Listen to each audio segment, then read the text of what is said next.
Okay, let's talk about transportation today.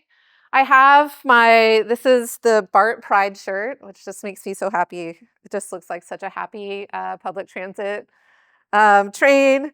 So BART, I've got my BART Pride shirt. I have solar earrings on. These are actually solar powered earrings that light up sometimes in the sunshine. Because one of the things we're going to talk about, right, is decarbonization of our transportation system. And so I think this kind of gets at the two different parts of that decarbonization. One is how we move ourselves around, and also what drives that movement, right? So if we electrify, that diversifies our fuels. We have a lot of options for decarbonizing it, like solar or wind. And also, if we think about carefully about how we plan systems so that we can optimize how much we need to move around and how we move around. So that's why I'm wearing my BART Pride shirt today. Okay, so some of you went to the Explore Energy House EV Expo. I'm just showing a picture of it. For those of you who haven't been over here, this is the Vail Research Center. It's over near the Central Energy Facility, kind of near Searsville lot, sort of near the farm-ish, kind of on that side of campus. It's where the group builds the solar car every year as students.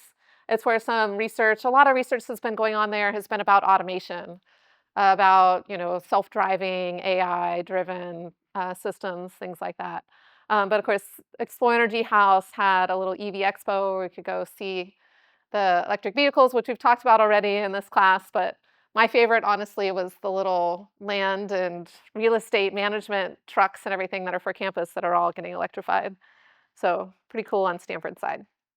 Okay, so when we're going to talk about transportation, we're going to talk big picture. We can't fit everything, even in 2 lectures of transportation, we can't fit in everything. So we're going to focus a lot on personal transportation because that's where a lot of the energy is used, is for moving us around. But we're going to frame some of it and think about transportation as a system and then get into some of the details and the solutions about transportation. So these are just some framing questions. You guys can come back to it. I have assigned readings and videos both for today and Wednesday. I tried to divide them up so you didn't have to do them all at once, but I encourage you to check them out. One of them that I assigned for Wednesday talks a little bit about the impact of tariffs and the trade war with China on like charging and electric vehicles. So you can kind of get some perspective on that. And then I also put in, you got to keep this fun, right, guys? I put in my favorite EV commercials. I really recommend you just like check them out. One of this Cadillac EV commercial was from the Super Bowl in 2014. It was super controversial. So if you haven't seen it, it's kind of interesting to think about from a social perspective. And then Ford did one that kind of made fun of the Cadillac commercial. So anyway, I encourage you guys to check those out. It's just a couple minutes and it'll be fun. All right, so energy for transportation. Big picture. Why do we have transportation? Move us around and move stuff around, right? So we want to move stuff to us, freight, that kind of stuff, and then of course to move ourselves. Transportation is, and you guys have seen it over and over, is a huge piece of the environmental impacts in terms of the systems and the economic through transportation. So oil is used for transportation primarily, quarter of global greenhouse gas emissions, other air pollutants. This is why we're talking about transportation in terms of its environmental impacts. Dominated by personal vehicles, which is what we're really going to focus on today and Wednesday. And most of those vehicles are running on gasoline or maybe in some places like Europe on diesel, pretty inefficiently. And so when we go back and remember that system about how efficiently are we actually getting the service we want, we can do better. And so a lot of what we're going to talk about is how we can do better. So it's poor motive power in terms of the car itself, and then pretty low utilization of both the vehicles and the infrastructure. So how often are those vehicles actually sitting there versus moving around, given the capital intensity and the energy intensity to make those vehicles? And the infrastructure in terms of roads and parking lots and things like that. Also, how much is that actually used? And so just thinking about it from an energy input and embodied energy standpoint. Gasoline and diesel are often poorly priced, so we talked about, social costs versus private costs, and we'll talk about a little bit about the differences in different parts of the world, how much of those social costs are actually incorporated into the private costs of gasoline and diesel. I think you all have a sense that here in the US, gasoline prices are politically very sensitive. I would say it's one of the things that people are most sensitive about in terms of price changes is the price of gasoline. And so we tend to try to keep gasoline prices low in the US for political reasons for sure, but also we're going to talk a little bit about it's also such a key part of people getting to their jobs and education places and things like that. Okay, so human behavior, infrastructure design, public transit, all of these can have a big impact on the energy use in our transportation system. And I think the exciting thing is that the transportation system was stagnant for a long time. Certainly it was 20 years ago when I was sitting in your seat. There wasn't a lot happening. There wasn't a lot going on. If anybody's ever watched Who Killed the Electric Car, that was kind of that time frame where GM had like just a compliance electric vehicle that they didn't really want to make. That's where we were at. There wasn't a lot of change happening.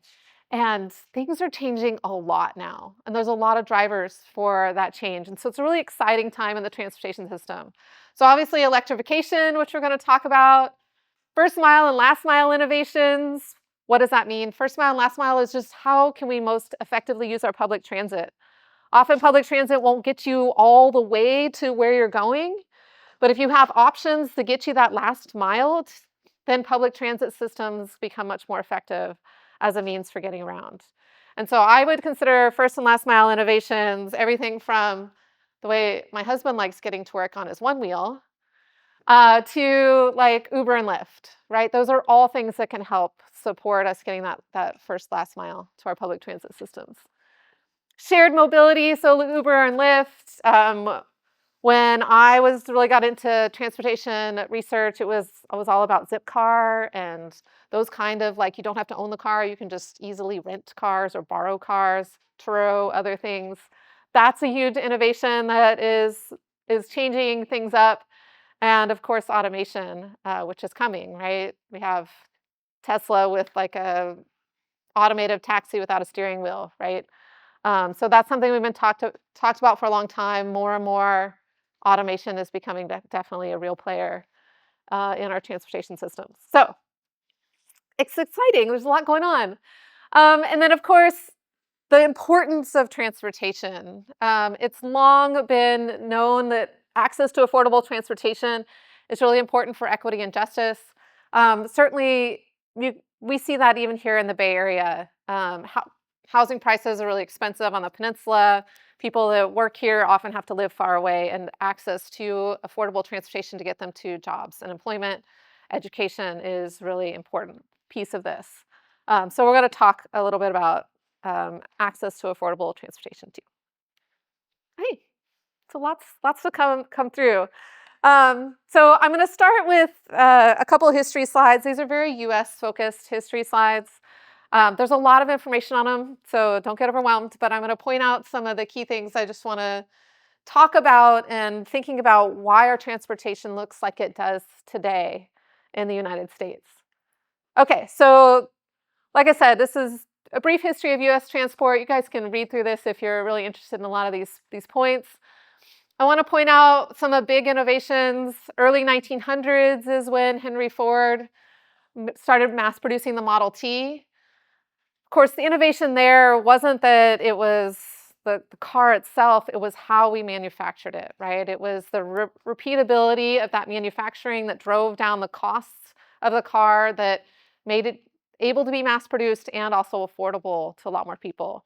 And so what we saw is an increase in 1908 from 200,000 vehicles on the road to 1945, there being 31 million vehicles on the road. And it was because of that drive down in cost of our vehicles.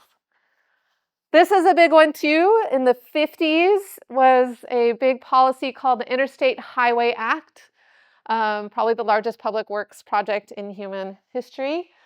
And the driver for this was actually Eisenhower.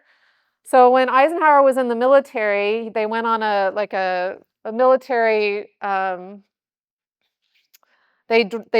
military went around the United States, and it was really hard to move our military around. We didn't have good roads, and so this Interstate Highway Act was really driven by the idea that we really needed to, in order to protect our country, we needed to be able to move our military around. And so it was a federal investment in that highway infrastructure to support the military that really led to this personal vehicle freedom, the interstate highway system that we have today. And so that was a major challenge for a lot of the other public transit, trains, things that were in competition with our interstate highway, and really led to it says, the complete triumph of automobiles over mass transit. If you dig into this, there are other stories about in like Los Angeles, the auto companies were really behind shutting down a lot of the trolleys. There's those kind of stories as well. Okay, and then the other one I want to point out here, we've talked about how the Arab oil embargo really impacted policy. We've talked about PURPA, right? The other part that it really impacted that's when we started to have a fuel economy standard for our vehicles, was in 1975, the CAFE standard, corporate average fuel economy. And we'll talk more about how that works. But really, it was driven by that Arab oil embargo, thinking about the reliance of our economy on oil, and how could we, have a policy around efficiency to reduce that reliance on oil. So that event was really impactful for a lot of different policies. We started having hybrids in the 2000s. That was big. It was really Japan had some policies that supported hybrids that then were imported into the US. So we started having hybrid vehicles. We didn't have economy standards for heavy-duty trucks until 2011. So that's fairly recently, I would say, that we finally had fuel economy standards for heavy-duty trucks, and the Biden administration has just upped those fuel economy standards. And we have new automotive emission standards here at the bottom. We'll talk more about in terms of EVs. So just some key things in history. Of course, there's a lot more we could get to. All right, why do we talk about transportation so much? I mean, we're devoting 2 lectures to it in this class. We don't devote 2 lectures to almost anything in this class. It's a big piece, right, for both world energy use and US energy use in terms of energy consumption by sector. And because it's powered by fossil fuels, that kind of very much correlates to the greenhouse gas emissions by sector, right? It's a big sector, both things, for transportation. Most of that is road transportation, but you can see there's also marine, aviation, pipelines, rail, other ways, and dominated by fossil fuels.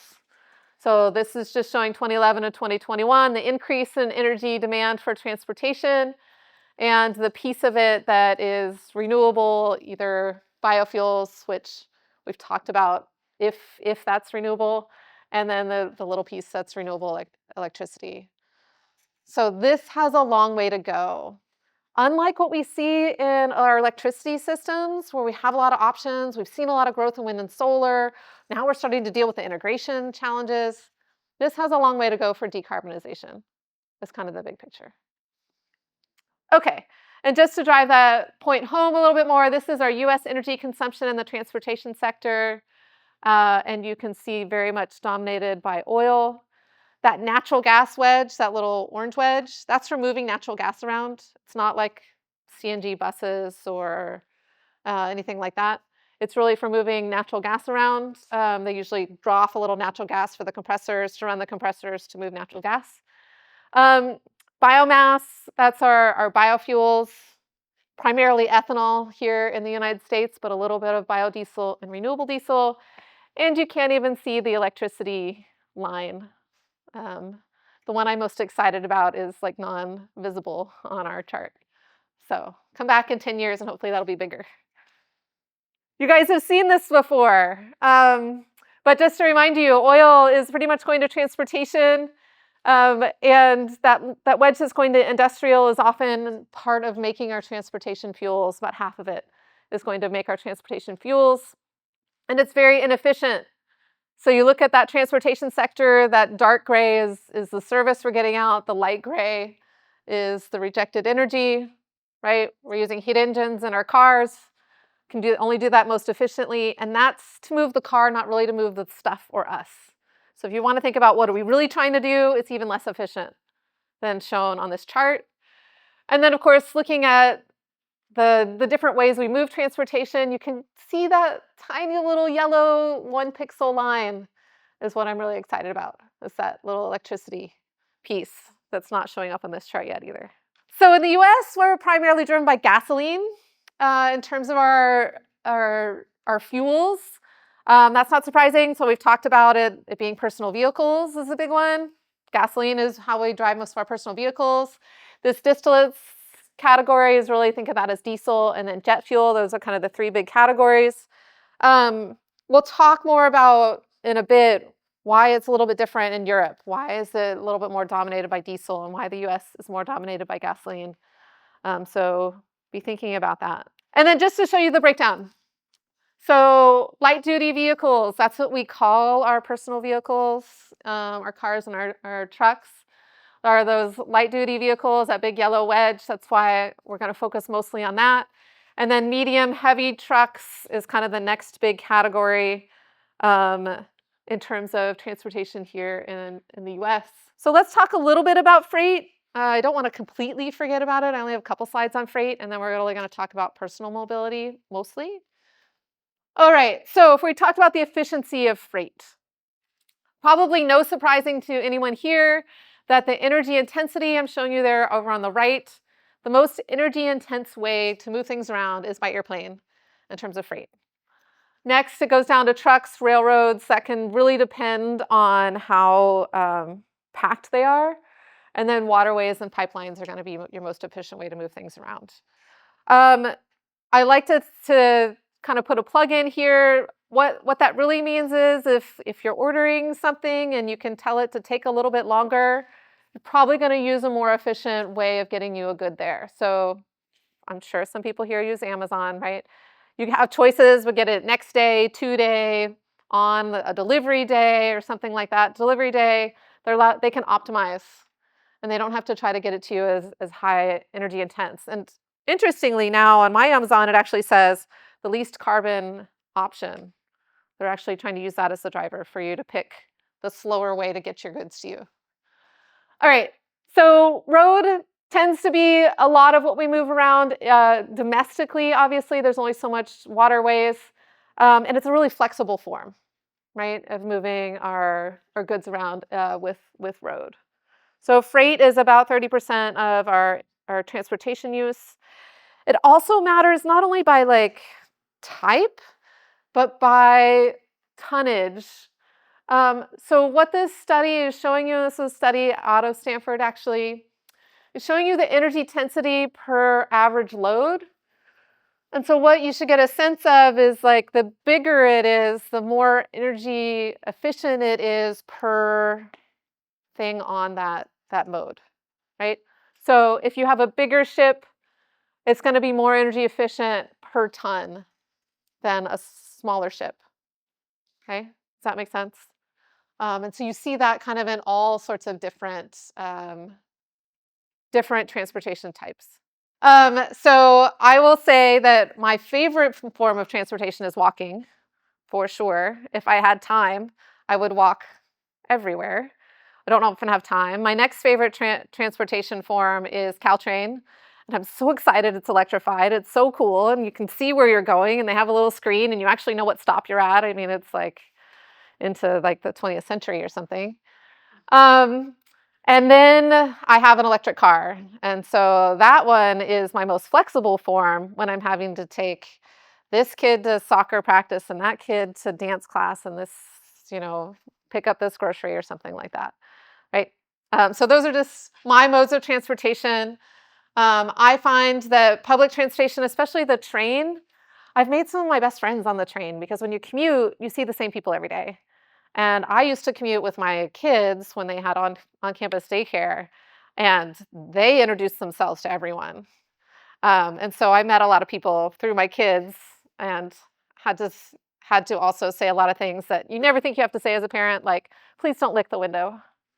It's Caltrain. You don't want to be licking the window. But anyway, that's just a little sidebar. I really love our public transit. I guess the last thing I'll say too about our public transit is I'm from Houston. And so I came to the Bay Area and I was like, what? There's a train? I can take a train? And I have friends that are from the East Coast and they're like, oh my God, the public transit's terrible here. And it's just a different perspective, right? It really depends on what your experience is. And so yes, the public transit here is not great compared to some places, but it's way better than others.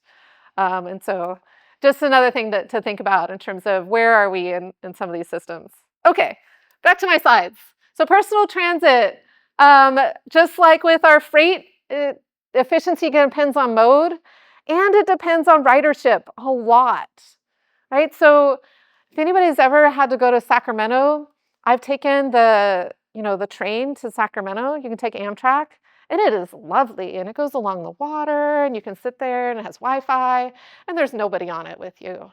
And so you have to wonder how efficient is that really in terms of ridership. And so it matters a lot.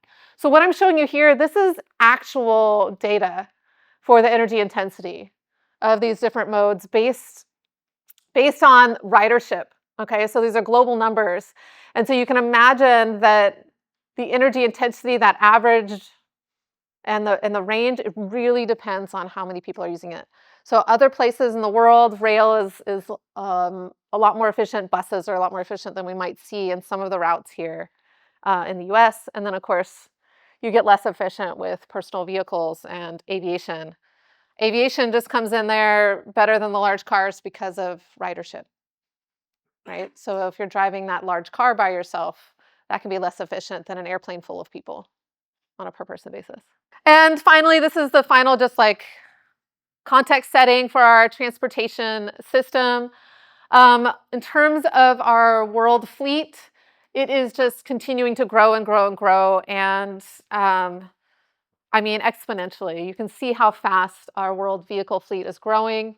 United States and China have the two biggest vehicle markets in the world. Very different populations, though. And so on that bottom chart, I'm showing you per person, vehicles per person in the world versus vehicles per person in the US. Tend to be a very car-heavy society in the United States. So it's almost one vehicle per person. That's on-road registered vehicles. And that's not per driver, right? Because a lot of those people aren't drivers yet. I've got 4 in my house that aren't drivers yet, right?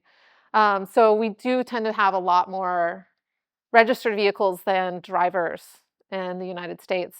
And you can see how that differs very much in the world.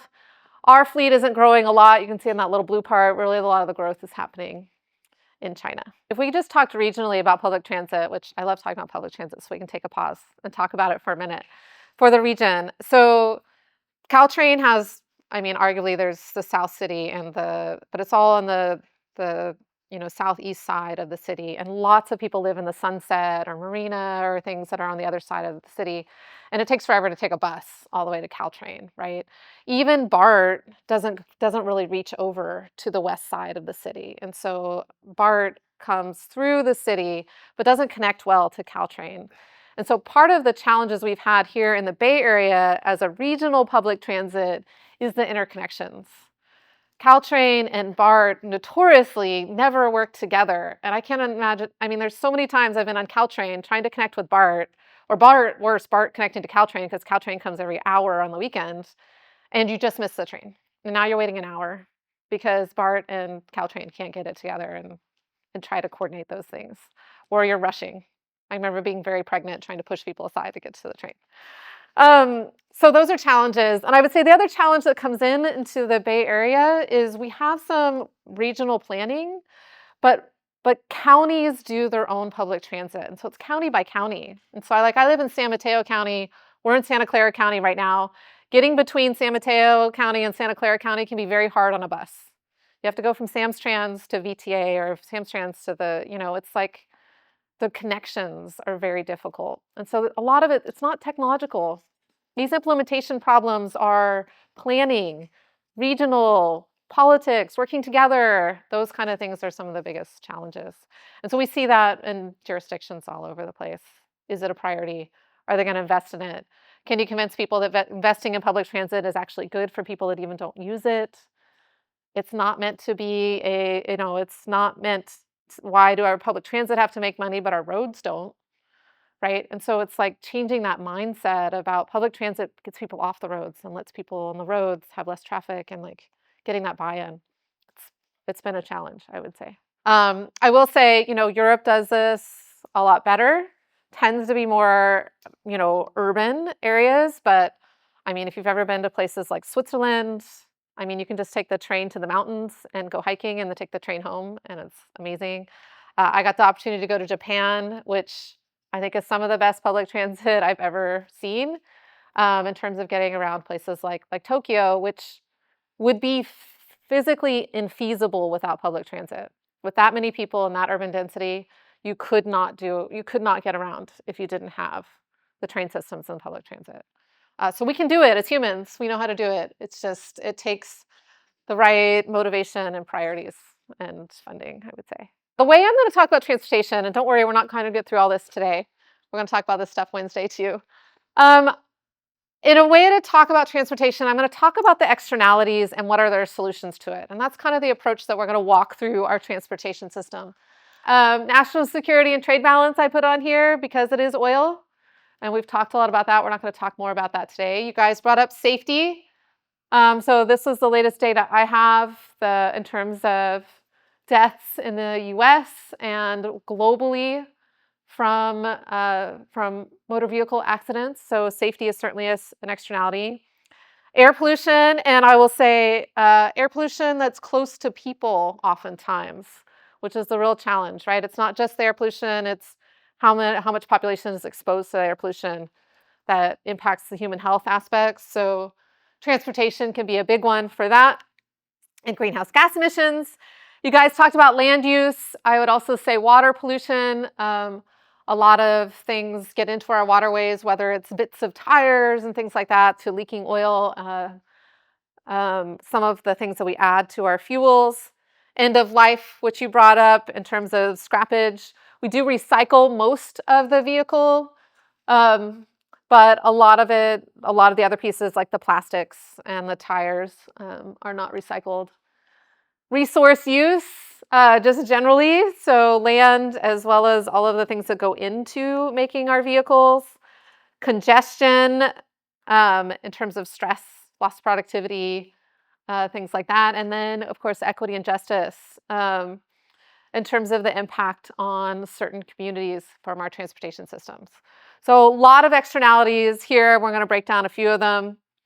Significant for greenhouse gas emissions, 30% in the US, about 16% in the world for greenhouse gas.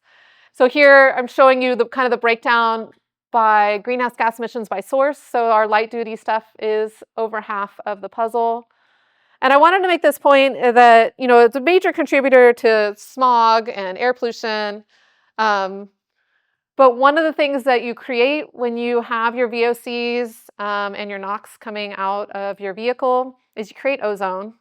Ozone's bad for us to breathe. It tends to irritate our tissues. It breaks down rubbers. It's bad for that kind of stuff. If you've ever been next to probably all been next to a copy machine, that's making ozone. That smell that you get, that's actually ozone. It's creating ozone from the light when it's copying papers. And you can actually degrade rubbers that are close to copy machines. So don't store your rubber bands near a copy machine. Fun fact. But ozone is actually a greenhouse gas as well as an air pollutant. And so when we look at those charts of greenhouse gases, we don't ever see ozone on there. It's because it's a secondary pollutant. It's not emitted. We create it in the atmosphere. And so when we see emissions of greenhouse gases, ozone's not in there. But it is an important greenhouse gas. The interesting thing about it is ozone, if we just stopped emitting the stuff that forms it in the atmosphere, it would go away because it's a short-lived pollutant. It often goes away every night and gets recreated the next day because you need sunlight to create ozone. At night when the sun goes off, then it gets gobbled up and then it gets recreated the next day. And so this is one of the things that contributes to greenhouse gases, kind of like our particulate matter. If we just stopped emitting it, it would fairly quickly not be part of our atmosphere. Now, talking about ozone, oftentimes people are like, okay, what is that difference between this and the ozone layer, which is where we want ozone? So this is tropospheric ozone. This is the stuff that's near us. The EPA had a campaign to try to help people think about this. They said, good up high, bad nearby for ozone. That was their saying to try to get people to think about this. The ozone layer is up in the stratosphere, protects us from the sun's rays. We don't want CFCs to get up there and degrade it. That was the Montreal Protocol that really came in and we stopped emitting a lot of those CFCs that were destroying the ozone layer and protecting our planet. We've seen the ozone hole really do a lot of healing since we last stopped emitting that stuff. What we don't want is to be breathing it and stuff down here where we're emitting our tailpipe emissions that contribute to local ozone. Okay? More than you guys thought you were going to get about air pollution. Okay. All right. So I said I'd like to think about this in the terms of externalities and solutions, and that's how we're going to walk through our transportation system today and Wednesday. And so one of the ways I just kind of put this together is something like a Kaya identity. So for those who haven't heard of the Kaya identity, it's a way of thinking about our CO2 emissions and dividing it up into solvable pieces that contribute to those CO2 emissions. So I put the Kaya identity up there. It's basically breaks it down into population and then energy intensity and GDP and energy. And so those are ways you could think about tackling each of those pieces that contribute to greenhouse gas emissions. And so I've kind of done that for transportation. So I did it for CO2, but it could be anything. It could be an air pollutant that you're worried about. And the amount of CO2 that's being emitted depends on the number of vehicles on the road, how many miles those vehicles go, how efficient those vehicles are, and how carbon intensive their fuel is. And so you can see how if we think about it in this way, we can target different things, different policies, different actions for these different pieces. So we could have direct regulation and just say you can't emit it. We can think about how to reduce the number of vehicles on the road, both from their embodied energy in terms of that contribution, as well as other ways to move around, which also comes into the vehicle miles traveled, right? Can we do mode switching? Can we do public transit instead of driving our own car? Can we do a bike instead of a car? Those kind of things. Then we can think about the efficiency of our vehicles and the efficiency of our infrastructure. In terms of reducing idling and stopping and things like that. And then, of course, we can tackle the carbon intensity of the fuel in quite a few different ways. And so we're going to kind of walk through these different ways of thinking about the system. And of course, many of these also contribute to thinking about energy security and dependence on oil. So the first place I'm going to start is air pollution. So full disclosure, I have a background in air quality and air pollution. You guys know I grew up in Houston and dealt with a lot of air pollution growing up. When I did my chemical engineering degree at Cal, I did an emphasis on air quality. And then when I came back here for my master's and PhD, it was atmosphere energy program, very much from an air pollution standpoint. So a lot of study on air pollution and aspects of human health and impact on humans from air pollution. So I'm going to start our story here in the 40s and 50s. In California, we saw that increase, right, to how many vehicles were on the road in the 50s, right, from 30 million vehicles in like the 40s. I think it was almost 100 million vehicles in the 50s on our roads. And at the time, we didn't have any tailpipe emission regulations on them. And so we saw major air pollution impacts from those vehicle use in our urban areas. And so this is showing a picture of the LA Civic Center in an afternoon in the late 1940s. Smog was very prevalent. Talking to people that lived here during this time, you couldn't see the hills. If anybody's been to LA, you couldn't see the hills pretty much most days in LA. The LA basin is kind of the perfect cauldron for air pollution. Because it's surrounded by hills and it gets a lot of sunshine, it's like the air pollution just kind of sits in there and stays there and cooks for long periods of time. And so because of this really brought air pollution really to the forefront of people's interests, and they started having protests and things like that to deal with the air pollution. At first, they didn't want to think it was their cars that was causing the problem. There was other things contributing, backyard burning and things like that. But it was actually a professor at Caltech that really figured out that automobiles were the primary contributor to smog. And then luckily they started to work on solutions. So California was first in tackling this challenge and set tailpipe emission standards in 1966 and formed the California Air Resources Board in 1967. And because California was first and they were before the federal government did anything, California to this day gets a special waiver that no other state gets in the US. And it's because they were first and they did these things first. And we'll talk more about the California waiver. The federal governments followed California and then had the Clean Air Act basically in the 1970 and then updates to it in subsequent years for the Clean Air Act. Very much driven by the very present air pollution that people were dealing with. And so you can see some of the protests that were going on for California. So what does that air pollution regulation look like today? So California sets a standard and the federal government sets the standard, and then they try to work it out so that eventually they become the same standard. But there's two standards for automobiles to meet. And the reason there's only two is because otherwise automotive companies would have to make a different car for every state in the country. They can meet two standards. They meet two standards. You can actually, the vehicle you buy in California might have to meet restrictor standards on a vehicle you'd buy in Texas, for example.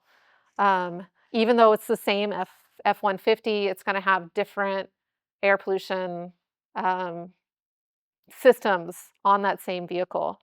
If you want to look at different vehicles and what air pollution standards they meet, their government has a website called fueleconomy.gov, and it will show you the two different vehicles depending on where you're buying it. Okay, so California tends to lead the way on air quality standards. Usually they set standards and then 3 to 4 years later, the federal government follows and gets to those standards eventually. Right now, we're in something called Tier 3 or Lev 3 in terms of the standards having to do with details that I'm not really going to get into. And then, of course, we have goals about zero emission vehicles.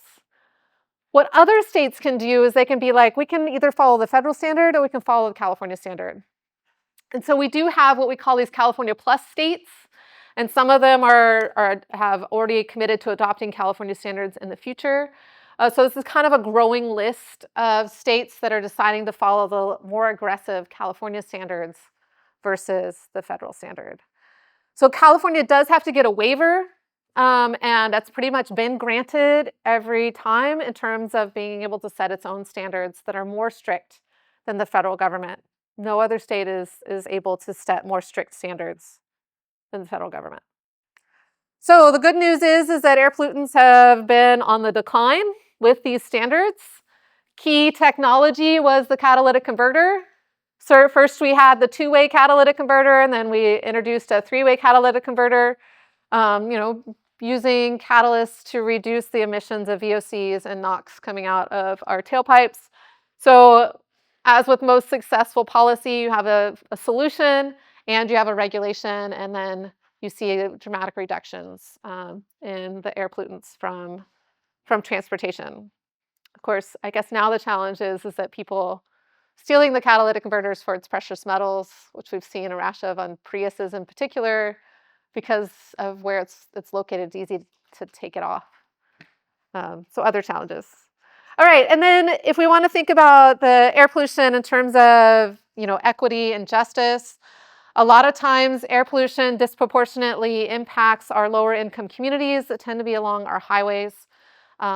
Usually very intentionally, those highways are put along low income communities. And that's the Bay Area is no different in terms of this. So what I'm showing you is a study that was done in terms of exposure to particulate matter. PM 2.5 in California is often from diesel trucks. So diesel tends to emit a lot of PM 2.5, and that is what's most damaging to our human health in terms of air pollutants. And so this study is just showing the weighted exposure of different communities in terms of exposure to PM 2.5. And I've wanted to bring up just one equity and justice challenge that we even see here in the Bay Area. If you know where 880 and 580 are, they're kind of along the eastern part of the bay. 580 tends to be a little bit wealthier area, 880 not as much. Trucks are not allowed on 580. And so it's just came up recently. It was something that they were trying to overturn this because it puts all of the PM 2.5 and truck traffic on 880 and impacting those communities. But they weren't able to overturn it. And so this is still the policy. So obviously that means that those communities are getting a disproportionate amount of the impact from the transportation on these highways. I bring this up because I think in a lot of ways in California, we are pretty far ahead in a lot of things, but we still see these kind of policies that are related to who's at the table, who's getting to decide, who's making the regulations, and how are they being impacted. So what are the voices that are being listened to for different communities, and how is it impacting them? Let's talk about the actual regulation of gasoline before we talk about other ways we can power our transportation. So we want to reduce the air pollution, right? We don't want a lot of those air pollutants impacting humans. So we have regulation to reduce smog. We have a regulation to reduce carbon monoxide because that's poisonous to us. We don't want carbon monoxide coming out. That's basically, you didn't go all the way to CO2. You want it to go all the way to CO2. We worry about toxic pollutants like benzene and toluene, and we worry about sulfur dioxide. So we have a few regulations. We have something called reformulated gasoline. This reduces the smog-forming and toxic pollutants. You can see it's only required in certain areas that don't meet air quality standards. We have oxygenates that we add. What an oxygenate does is it's something you add that has an oxygen on it and helps encourage the combustion to go all the way to CO2 because you have oxygen in the fuel. So oxygenates that we've used in the past are things like MTBE. Now we use ethanol as our oxygenate, and we'll talk more about ethanol policy. But ethanol is an alcohol, and so it has that oxygen, and it can work as an oxygenate. It's really only needed in about 8 cities in the Southwest because oxygenates not going to CO2 is really about old cars. It's not really a problem in newer cars. Newer cars have figured this out. We have more old cars in the Southwest because they last longer. If you're in any place like in the Midwest where they salt the roads, cars don't last very long. So we have a lot more older cars in the Southwest than other parts of the country. Have to still have oxygenates to meet those standards. We worry about VOCs. That's stuff that's volatilizing off. So we have regulations around vapor pressure. But things like E85 or ethanol that we're going to talk about often get a waiver from this. They don't have to meet air quality standards because otherwise they wouldn't be able to. And then, of course, we have restrictions on sulfur. So these are all ways that we're changing our fuels to try to meet air pollution standards. And California has even stricter standards, which is why we have kind of our own blend of fuels from refineries in California. All right, so a little bit more about our fuels, just because I think it's important information, is about octane and octane number. So the octane that you see, you guys all see this at the gas station, right? You have 87, regular, mid-grade, premium, sometimes even have more than 91. What that octane is about, it's about matching the octane of the fuel to the octane needed for your engine in terms of the compression ratios of your engine.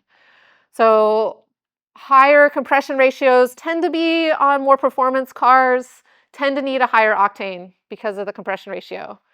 If you're using a fuel that's higher octane than your car needs, All that means is that you're emitting a lot more VOCs and air pollution out your tailpipe, and probably paying more for your fuel than you need to. So it doesn't have anything to do with the quality of the fuel, even though they call it premium. It really has to do with the compression ratios needed for your car. Things that we use to boost octane, we used to use lead, that was really bad. Then we used MTBE, that also ended up being bad because it's a pollutant that can get into our waterways.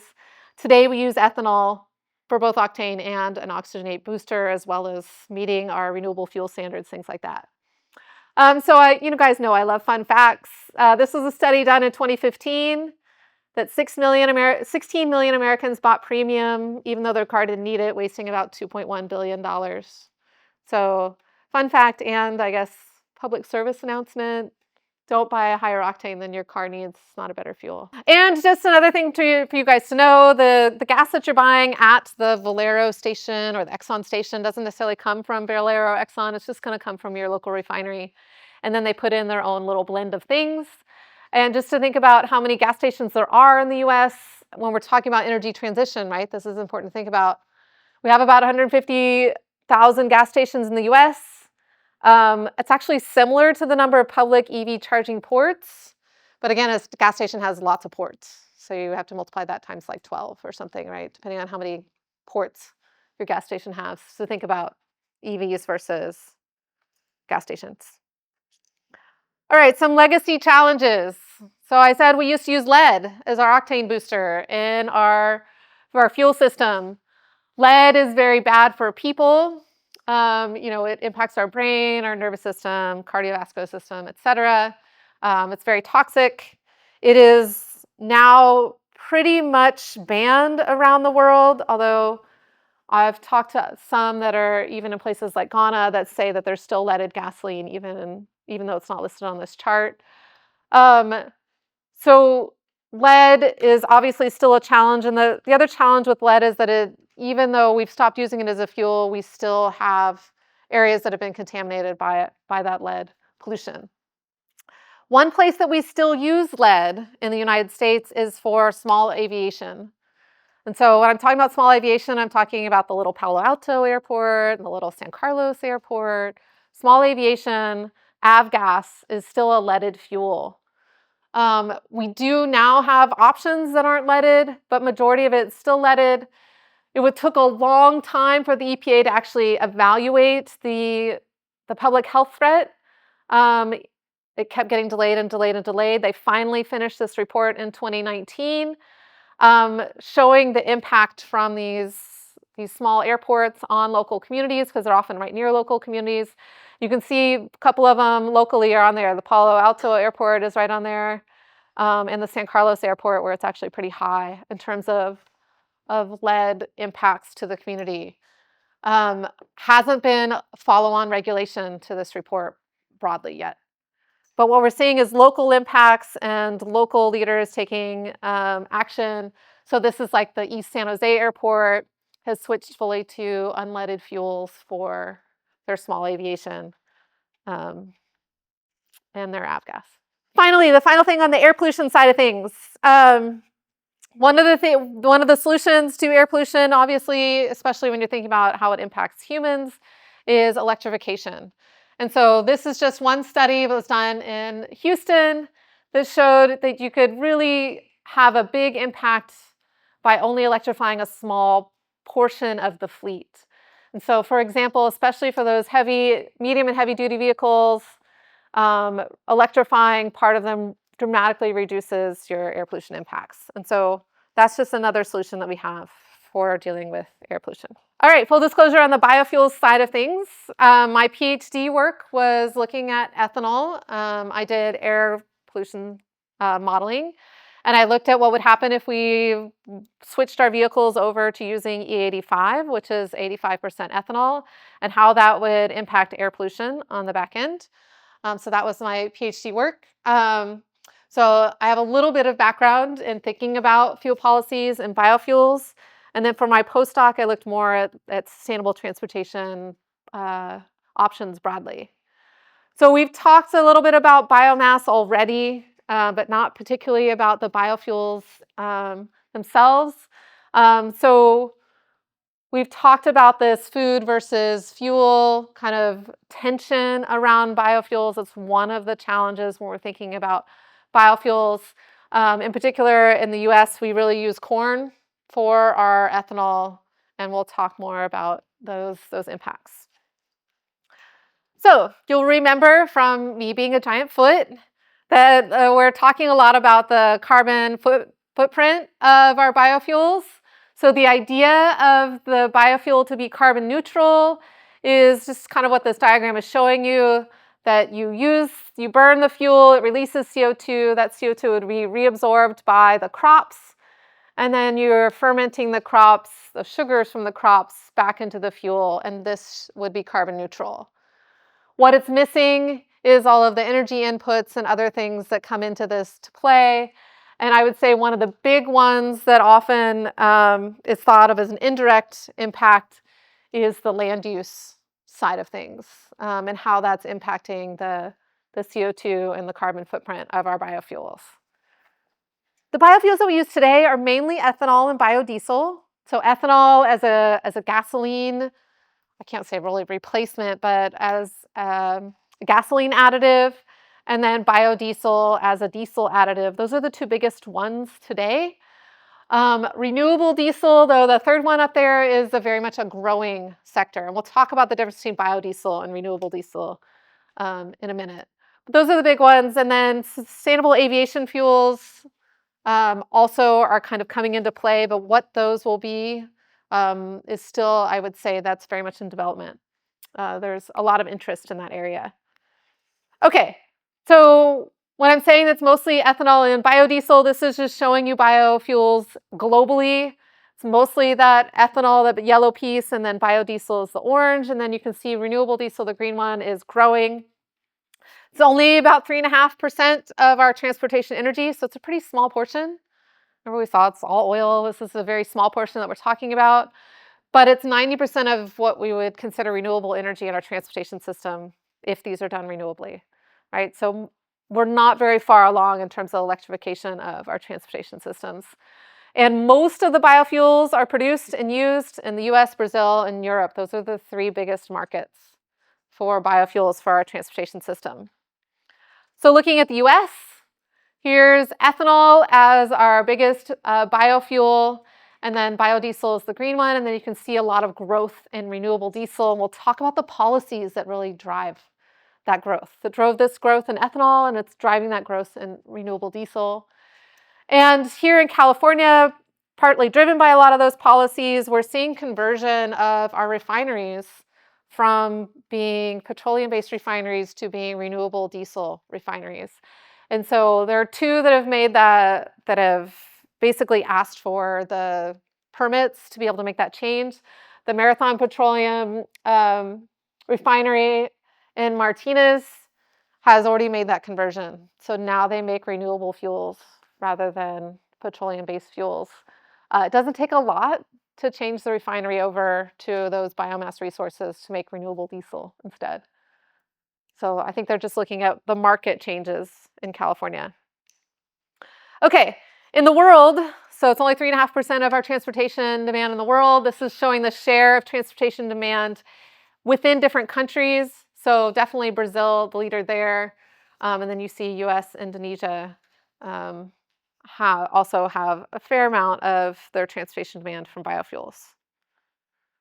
So let's talk about ethanol first, and then we'll get into biodiesel and renewable diesel probably on Wednesday. So ethanol is an alcohol. It's made by fermenting sugars. It is the alcohol in the beer and wine and liquor that we drink. So ethanol is well, it's not very toxic to us, right? It's not like methanol that makes us blind. It's ethanol is only slightly toxic to us. It is less energy dense than gasoline. So it takes about 1.5 gallons of ethanol to equal the energy content of a gallon of gasoline. And so you can think about that from a, carrying your fuel around standpoint. It's less energy dense. Commercially, it's made from sugars, corn in the US, sugarcane in Brazil. It can also be made cellulosic, but we'll talk a little bit more about that. We talked about how it's already used for other things. It's used as an oxygenate. It's used as an octane booster. It's very high octane. It's hard to move around. Ethanol is pretty corrosive. It hydrates. It attracts water. It can dry out seals and stuff. So we do have to have our systems be a little bit different to have ethanol in them. They can't just run in the gasoline pipelines or the same gasoline trucks. So we do have to transport ethanol differently. And then we have basically some waivers about its vapor pressure, because at certain blends of ethanol, you get a higher vapor pressure, which leads to more air pollution when you have ethanol in your mix. So the two biggest ways we make it are corn and sugarcane. In the US, I said it was corn. And that's just fermenting the sugars. So it's kind of the same way you would make a beer or wine. You're fermenting the sugars to make ethanol. We talked about this point earlier, but just to talk about it again, the land efficiency of making ethanol from corn and sugarcane is dramatically different. And so you can see the facts up there. You can get 1,400 gallons per acre per year, and sugarcane, 400 gallons per acre per year for corn. And so this comes up very much when we look at what's been deemed the carbon footprint of corn versus sugarcane. And so corn is thought of as having a fairly high carbon footprint, and sugarcane is much lower.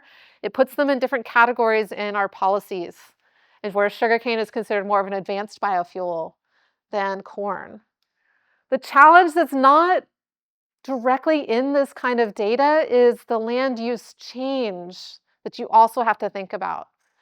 So one of the things we see with sugarcane, especially in Brazil, as demand for sugarcane grows, often sugarcane will take over the land that's been used for cattle, for example, which isn't a huge land use change.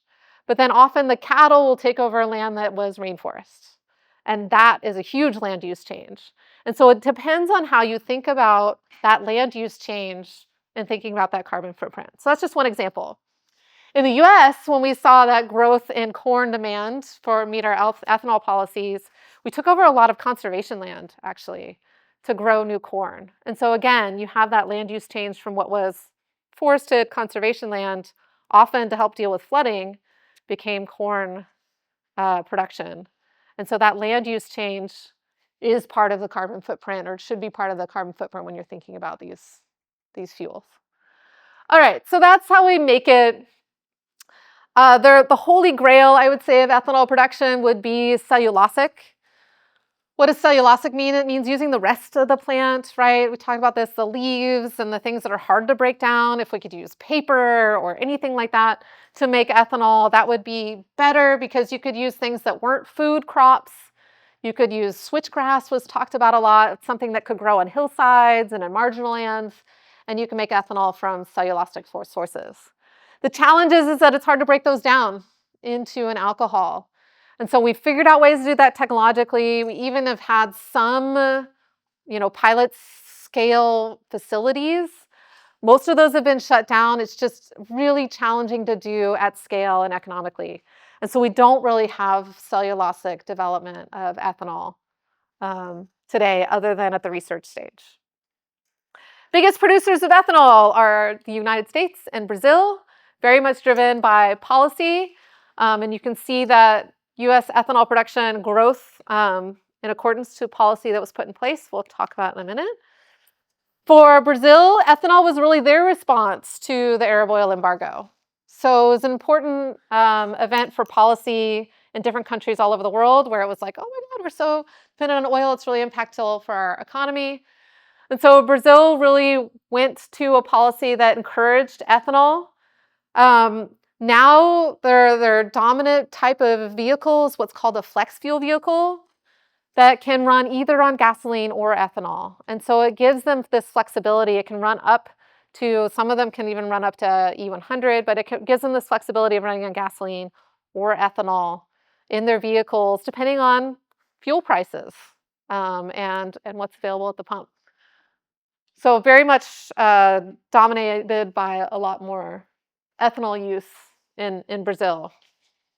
In the US, we make our ethanol where we grow our corn, so no surprise. So Iowa is our biggest ethanol producer. You tend not to want to move the corn very far, so you tend to produce the ethanol right near where you're growing the corn. So it's very much dominated in the Midwest. And I would say you hear it come up quite a bit in politics when issues around agriculture in the Midwest are on the docket, or they're talking about those things. So our policy really increased the acreage that we have for corn to meet the mandates for ethanol in our energy policies. So what I'm showing you here is U.S. domestic corn use, what it's for. And you can see that growth we really more than doubled the amount of corn we were growing in order to meet our ethanol policies. And you can see that growth was really for making ethanol for transportation. So it's almost half of our corn crop goes to meet 10% of our transportation. All right, so food versus fuel. So one of the challenges, obviously, with using that corn for our transportation fuels, it's not available for food. And this impacts not just direct use of corn. We use corn in a lot of different products, but it also impacts meat because there are a lot of meat producers that also use corn as feed. And so the challenge really comes in when you have a drought year or something that disrupts your corn crop.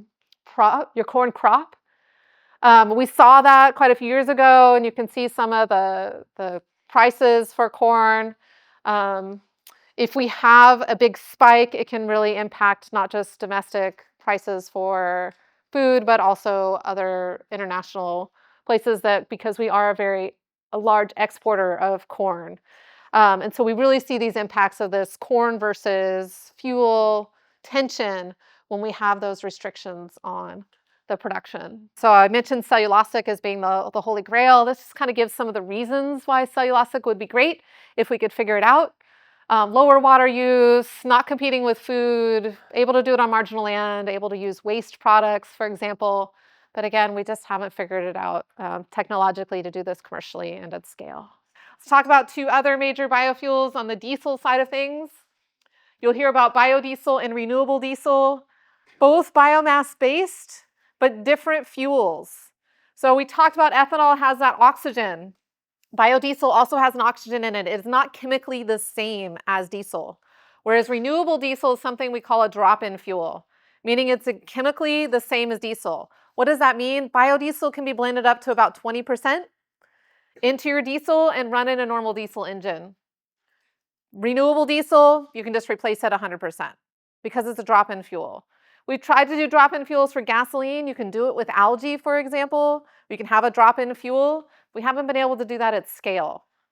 So we're stuck with things like ethanol as a biofuel on the gasoline side of things. We don't have at scale drop-in fuels. So those are the difference. Biodiesel has been used for a long time. Renewable diesel is really a growth area in the diesel section. In terms of where biodiesel production is taking place, same places it's kind of being used, US and Europe are the big ones. But I want to give you a sense of context. We're producing 2 billion gallons compared to our consumption of almost 50 billion gallons. It's a pretty small part of the market. Biodiesel is expected to decline as renewable diesel kind of takes over the market, but you can see predictions aren't a ton of growth in this area.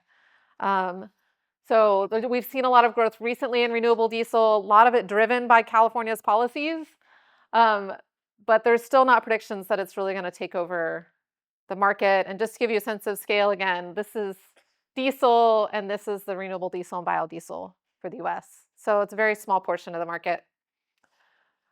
Our renewable diesels and our biodiesels are both made from vegetable oils, different ones in different parts of the world. So we tend to make them out of soybean here. Asia and South America primarily use palm oil. You can kind of see the breakdown of feedstocks in the US and what we're using. Of course, depending on your source, you're going to have different impacts. So I'm just highlighting one impact of biomass use. This is a palm oil plantation in Indonesia. This picture can show you kind of the difference between the palm oil plantation and what the natural rainforest looks like on that hillside. So very much going to a monolithic kind of culture for palm oil. Of course, palm oil is used for biodiesel and renewable diesel, but also used for food and a lot of different food resources. You can do it more sustainably than it's often done. So often they keep the understory of the palm trees kind of bare, but you can do enhanced understory, growth as an option. But both of these strategies really don't provide the natural habitat for the species that live there. And so this is just one example, but it's something we see over and over again in terms of our biomass use as an energy resource. Is what was that land before? We talked about Brazil and the rainforest and using it for cattle or sugarcane. This is for palm oil, but we see that again and again. You can only use the land for one thing. There's competing uses for that land, whether it's for food, for natural places, or for energy. All right. I would be remiss not to at least mention sustainable aviation fuels, especially since there's so much interest in them right now. We talk about long-haul transportation being really hard to decarbonize. Aviation in particular, because you need something that's pretty energy dense if you're going to carry it around in an airplane. And liquid fuels tend to be very energy dense, so they're really hard to compete with for these other options, electrifying it, hydrogen, things like that. So there's a lot of interest. There's government programs going into sustainable aviation fuels. It is still a very, very, very small portion of the market right now. But we're seeing interest in making it, right now, a lot of it from used oils. But it looks like future production is going to be from things just like ethanol from corn and energy crops. So that's a space just to keep an eye on, and there's just a lot of interest and money going into this. Projections show that the cost of different types of sustainable aviation fuels will be different depending on the source. And there's also, when we're talking about used cooking oil, because that sounds like that's a waste stream, right? Why not use that as a biofuel? It's hard to collect. And I would say the other challenges is how much of our fuel needs can that actually replace. There are some estimates on the limitation of that as a biomass resource compared to some of these other sources. But we'll see. Right now, it's the area of growth is in the used cooking oil and used animal fats. So there are two main policies on biofuels that I want to mention before we move on to our next section. Federally, at the US level, our big biofuel policy is the Renewable Fuel Standard. And the Renewable Fuel Standard was put in place to reduce the carbon intensity of our fuels. That is the goal of this policy, the stated goal anyway, and it is based on life cycle greenhouse gas emissions of the different fuels. And so you can see there are different categories: renewable fuels, kind of like conventional biofuels, and then they have advanced biofuels and cellulosic biofuels and things like that. The challenge is figuring out what is the life cycle greenhouse gas emissions. I told you I did some research in ethanol, and it felt like every year there was a new study on ethanol and what its life cycle greenhouse gas emissions were. Even recently, so these are two recent studies, one by the DOE, one by, funded by the DOE, one by the USDA, and you can see the difference. One found that corn ethanol is 24% higher greenhouse gas emissions than gasoline, the other one 39% lower. It's a challenge. It depends a lot on how you take into account that land use change, the fertilizers, the things that are going into your system. So it's hard to figure out, and you kind of have to figure it out for each way you're making that biofuel. The way that this fuel standard works is it actually set volumes of biofuel that had to be used in our fuel system. Now, the first challenge with that is that we weren't very good at predicting how much fuel demand we'd actually have. Fuel demand kind of plateaued. And so this became a really big portion of our fuel system, and so we couldn't meet some of the standards early on because of that. And the other challenge was that kind of blue wedge there. So I'm showing you both what the fuel standard said we had to do and what we actually did. That blue wedge was those advanced biofuels, including cellulosic. And I told you we didn't figure it out. We're not able to do it at scale. And so each year, the EPA who runs this program has had to put that target way lower than what the standard said, because we just physically can't make that level of cellulosic. So that's one challenge that we've seen with this